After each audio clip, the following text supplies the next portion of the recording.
உச்சநீதிமன்ற உத்தரவை அமல்படுத்த தவறிய கர்நாடக அரசை கலைக்க வலியுறுத்தியும் காவிரி ஆற்றில் கழிவுநீர் கலப்பதை தடுக்க நடவடிக்கை எடுக்க கோரியும் திருச்சியில் தென்னிந்திய நதிகள் இணைப்புக்கான விவசாயிகள் சங்கத்தினர் ஆற்றில் இறங்கி போராட்டம் நடத்தினர். இதுகுறித்து நமது செய்தியாளர் மகாலிங்கம் அளித்த கூடுதல் தகவல்களை இனி பார்க்கலாம்.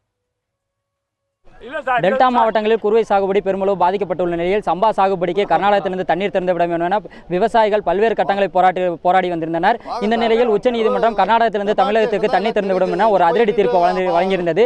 இந்த நிலையில் தற்பொழுது கர்நாடகத்திலிருந்து கர்நாடக அரசு காவேரிக்கு சாக்கடை நீரை திறந்து விடுவதாக விவசாயிகள் குற்றம் சாட்டி தற்போது திருச்சி காவேரி ஆற்றில் உள்ள சாக்கடை நீரில் இறங்கி தேசிய தென்னிந்திய நதிகள் இணைப்பு விவசாய சங்கத்தினர் போராட்டம் நடத்தி வருகின்றனர். இதுகுறித்து தேசிய தென்னிந்திய நதிகள் இணைப்பு சங்கத்தின் மாநில தலைவர் ஐயா நம்மோடு இருக்க அவரை கேட்கலாம். ஐயா வணக்கம், உங்களோட கோரிக்கை என்ன? எதுக்காண்டி இந்த ஆர்ப்பாட்டம் நீங்க நடத்துறீங்க?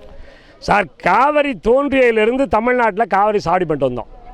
இந்த வருஷம் காவிரி நீரில் 1 ஏக்கர் கூட சாவடி ஆகலை காவிரி தண்ணியில். இதற்கு காரணம் கர்நாடக அரசு தமிழகத்துக்கு தண்ணீர் தர மறுக்கிறது. சட்டத்தை கடைபிடிக்க வேண்டிய மத்திய சர்க்கார், அரசியல் அமைப்பு சட்டப்படி நடக்க வேண்டிய மத்திய சர்க்கார் கர்நாடகத்தில் ஓட்டு வாங்கி ஆட்சிக்கு வரணும்னு தமிழகத்தை வஞ்சிக்குது. எங்களுக்கு தண்ணீர் திறந்து விட சொல்ல மறுக்குது. அதனால் அவங்க வெறும் பெங்களூருக்கு சாக்கடை தான் 15 டிஎம்சி திறந்து விடுறாங்க பிலிகுண்டில்.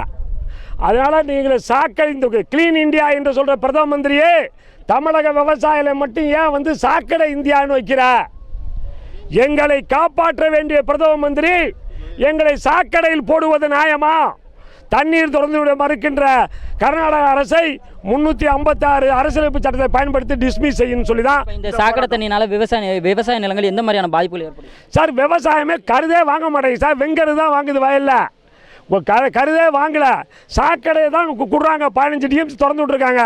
அதனால் எங்களுக்கு காவிரி நடுவமன்ற தீர்ப்புப்படி உரிய தண்ணீரை உடனே வழங்க வேண்டும். கர்நாடக அரசை டிஸ்மிஸ் செஞ்சுட்டு மத்திய சர்க்கார் நீர்வளத்துறை அதிகாரிகளை போட்டு எங்களுக்கு பண்ணணும்னு கேட்குறோம் நாங்கள். நன்றிங்க சார். அதாவது கர்நாடகத்திலிருந்து விடப்பட்டுள்ள தண்ணீர் வெறும் சாக்கடையாகவும் உள்ளது. இதனை மத்திய அரசு கவனத்தில் கொண்டு கர்நாடக அரசை உடனடியாக கலைக்க வேண்டும் என்ற ஒரு கோரிக்கை வைத்துள்ளனர். ஒளிப்பதிவு அசோக்குமாருடன் மகாலிங்கம் கருப்பசாமி, நியூஸ் 7 தமிழ், திருச்சி.